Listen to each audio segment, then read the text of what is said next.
প্রথমবারেই রসগোল্লা হবে একেবারে পারফেক্ট। নমস্কার বন্ধুরা, আজকের রেসিপি বাঙালির প্রিয় স্পঞ্জ রসগোল্লা। একদম হুবহু মিষ্টির দোকানের মতো রসগোল্লা আপনারা বাড়িতেই তৈরি করতে পারবেন। রসগোল্লা বানানো কোনো ব্যাপারই না, শুধু 2 থেকে 3টি টিপস ফলো করতে হবে। রেসিপিটা একদম ময়রার দোকান থেকে আমি কালেক্ট করেছি। দেখুন রসগোল্লাটা কতটা পরিমাণে স্পঞ্জি হয়েছে। তো চলুন রেসিপি শুরু করি। আজকের স্পঞ্জি রসগোল্লা তৈরি করার জন্য সবার প্রথমে একটা কড়ার মধ্যে সামান্য একটু জল দিয়ে তার মধ্যে দিয়ে দেব দুধ। এখানে আমি প্যাকেট দুধের ব্যবহার করছি, গরুর দুধটা আমি পাইনি, তবে আপনারা চেষ্টা করবেন গরুর দুধ দিয়ে রসগোল্লাটা তৈরি করার। এখন দুধটাকে খুব ভালো করে ফুটিয়ে নিতে হবে। মোটামুটি ওই 7 থেকে 8 মিনিট মতো সময় নিয়ে দুধটাকে খুব ভালো করে ফুটিয়ে নিন। রসগোল্লা তৈরি করার জন্য ছানাটা কাটানো কিন্তু অতি আবশ্যক, মানে খুব ভালো করে ছানাটা কাটাতে হবে। অনেকেই ছানা কাটানোর সময় একটা ভুল করে, এর জন্য ছানাটা কাটতে চায় না, একদম দানা দানা হয়ে যায়। তো আমি যেভাবে ছানাটা কাটাচ্ছি আপনারা এইভাবে কাটাবেন, দেখবেন যে খুব সহজেই আপনারা ছানা কাটাতে পারছেন। তো দুধটাকে আমি সবার প্রথমেই খুব ভালো করে জাল করেছি। তো এখন ছানা কাটানোর জন্য আমি একটা বাটির মধ্যে নিয়ে নেব ভিনেগার। তো এখানে ভিনেগার আমি 4 চামচ মতো নিয়ে নেব আন্দাজ করে। যেহেতু আমি 1.5 লিটার দুধ দিয়েছি, তো 1.5 লিটার দুধের জন্য আমি 4 চামচ মতো ভিনেগার নিচ্ছি, আর তার মধ্যে হাফ কাপ মতো জল। দুধটা জাল করে কিন্তু অনেকটাই কমে গেছে, দেখতে পাচ্ছেন। এখন দুধটাকে হালকা একটু ঠান্ডা করে নেবেন। ঠান্ডা করে নিয়ে তারপরে এই মিশ্রণটাকে দিয়ে দিতে হবে, আর অনবরত নাড়তে থাকতে হবে।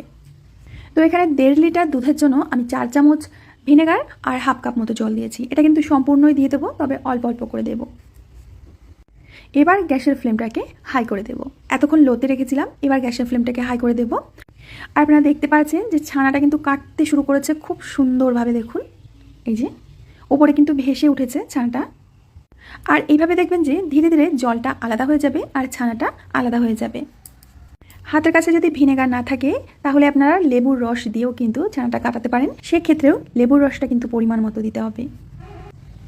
যখন দেখবেন ছানা আর জল এরকম আলাদা হয়ে গেছে, তখন গ্যাসের ফ্লেমটা বন্ধ করে দেব আর একটু অপেক্ষা করব ঠান্ডা হওয়ার জন্য।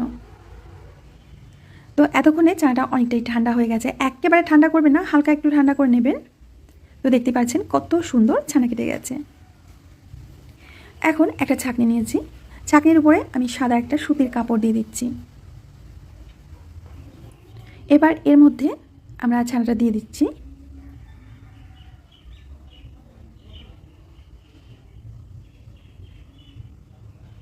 এখন এই ছানা থেকে আমরা জলটাকে চেপে চেপে বের করব। তবে একদম ছানার জল চেপে সম্পূর্ণ বের করে দেবেন না, ছানাটা একটু ময়েস্ট থাকবে, ঠিক সেটুকু মতো জল বের করতে হবে। আশা করি বুঝতে পেরেছেন।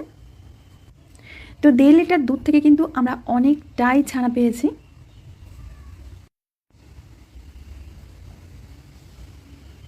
এখন একটা প্লেটের মধ্যে নামিয়ে নেব। দেখুন কত সুন্দর হয়েছে। এভাবে কিন্তু আমরা পনিরও বানাতে পারি। এখন এই হালকা গরম গরম অবস্থাতেই ছানাটাকে সুন্দর করে মেখে নিতে হবে, মানে একেবারে মাখনের মতো করে মেখে নেবেন। একটু হাতে সময় নিয়ে ডলে ডলে ছানাটাকে মেখে নিতে হবে। দেখুন আমি হাতের কবজির দিক দিয়ে এইভাবে ঠেসে ঠেসে আর ডলে ডলে ছানাটাকে মেখে নিচ্ছি। এইভাবে কিন্তু মেখে নেবেন। ছানা যদি ভালো করে না মাখেন তাহলে আপনারা যখন রসগোল্লাটা পাকাবেন দেখবেন যে গাটা মসৃণ হবে না, আর রসে দেওয়ার পরে সেটা ফেটেও যেতে পারে। এর জন্য ছানাটাকে আপনাদের খুব সুন্দর করে মেখে নিতে হবে। আমার এই রেসিপি ফলো করে যারা প্রথমবার রসগোল্লা বানাবেন তাদের রসগোল্লাও একেবারে পারফেক্ট হবে, 100% গ্যারান্টি দিচ্ছি। তো এখন এর মধ্যে দিয়ে দেবো ছোট্ট চামচের 1 চামচ মতো কর্নফ্লাওয়ার, বা কর্নফ্লাওয়ার থেকে ময়দাও দিতে পারেন। এতে করে কী হবে, রসগোল্লা কিন্তু ফাটবে না। খুব সামান্য পরিমাণে দেবেন, আমি ঠিক যেমনটা দিয়েছি। আর বন্ধুরা এখানে আমি কিন্তু 1 চিমটি মতো বেকিং সোডা দিয়েছিলাম, সেটা আমার ক্যামেরায় বন্দি হয়নি, মানে ওটা মিস্টেক হয়ে গেছে। আপনারা কিন্তু সামান্য 1 চিমটি বেকিং সোডা দিয়ে দেবেন। তো খুব ভালো করে আমি মেখে নিয়েছি। এখন এখান থেকে আমি ছোট ছোট করে লেচি কেটে নেব। দেখুন, আর এগুলোকে এইভাবে একটু লম্বা করে নেব। এবার আমাদের সাইজ মতো, মানে আপনারা ছোট বা বড় যেমনটাই বানাতে চান, তো সেই সাইজ মতো করে এই ছানাটাকে এইভাবে কেটে নিতে হবে। আর এই 1.5 লিটার দুধ থেকে আমরা প্রায় 19 থেকে 20 পিস রসগোল্লা বানিয়েছিলাম, এবং সেটা মিডিয়াম সাইজেরই রসগোল্লা ছিল। এখন মিষ্টিগুলো পাকিয়ে নিতে হবে খুব সুন্দর করে, গায়ে যেন কোনো ফাটল না থাকে। ঠিক আছে, যেখানে ফাটল থাকবে সেখান থেকে কিন্তু মিষ্টিটা ফেটে যাবে যখন আপনারা রসে দেবেন। তো চেষ্টা করবেন মিষ্টির গায়ে যেন কোনো রকমের কোনো ফাটল না থাকে। খুব সুন্দর গোল করে আমি রসগোল্লাটা তৈরি করে নিয়েছি। দেখুন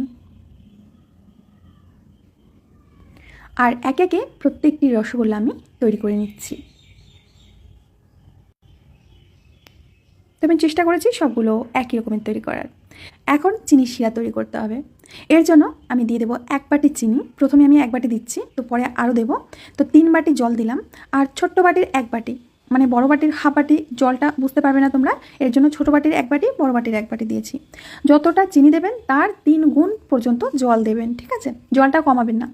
যেহেতু স্পঞ্জ রসগোল্লা আমরা বানাবো, জলের পরিমাণ যদি কম হয় তখন কিন্তু মিষ্টিগুলো চিপসে যাবে, মিষ্টিগুলো সফট হবে না, স্পঞ্জিও হবে না। জলটা এরকম ফুটে গেলে তখন একটা রসগোল্লা দিয়ে আমি চেক করে নিচ্ছি যেটা ফেটে যায় কিনা। তো কোনো রকম কোনো অসুবিধা না হওয়ায় আমি সবগুলোই দিয়ে দিচ্ছি। এখানে যদি চিনি আর জলের পরিমাণটা আপনারা ঠিকঠাক না রাখতে পারেন তাহলে আপনাদের রসগোল্লা কিন্তু স্পঞ্জও হবে না, চিপসে যাবে আর শক্ত হয়ে যাবে।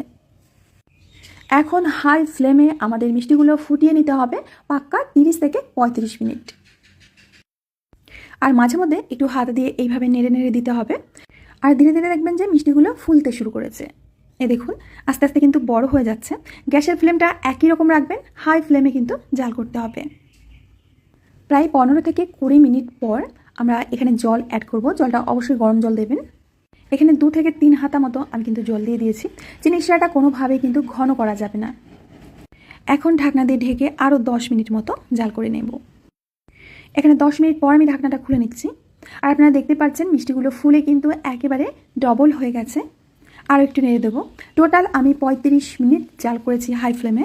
রসগোল্লা কিন্তু আমাদের একেবারে রেডি হয়ে গেছে। এই দেখুন একদম সফট, নরম, তুলতুলে। এবার গ্যাসের ফ্লেমটা অফ করে দিয়ে মিষ্টিগুলোকে একটু ঠান্ডা করে নেব। ঠান্ডা হয়ে যাওয়ার পর আমি একটা পাত্রের মধ্যে নামিয়ে নিয়েছি। আর এটা দেখতে পাচ্ছেন কতটা পরিমাণে সফট হয়েছে, একদম নরম, তুলতুলে আর স্পঞ্জি। বন্ধুরা আমি ঠিক যেভাবে আপনাদের দেখালাম এইভাবে আপনারা রসগোল্লা খুব সহজেই বাড়িতে তৈরি করতে পারবেন। একেবারে পারফেক্ট হবে। মানে আপনারা বাড়িতে তৈরি করে বিশ্বাসই করতে পারবেন না যে স্পঞ্জ রসগোল্লা বাড়িতে বানানো কতটা সহজ। দেখুন এটা দেখতে কতটা সুন্দর হয়েছে, একেবারে নরম তুলতুলে। তো বন্ধুরা আশা করছি আজকের রেসিপিটাও আপনাদের অনেক ভালো লেগেছে। ভালো লাগলে অবশ্যই লাইক, কমেন্ট, শেয়ার করবেন। আমি আজ এখানেই বিদায় নেব। আবার দেখা হবে নতুন রেসিপির সাথে। ততক্ষণের জন্য সবাই ভালো থাকবেন, সুস্থ থাকবেন, আনন্দে থাকবেন।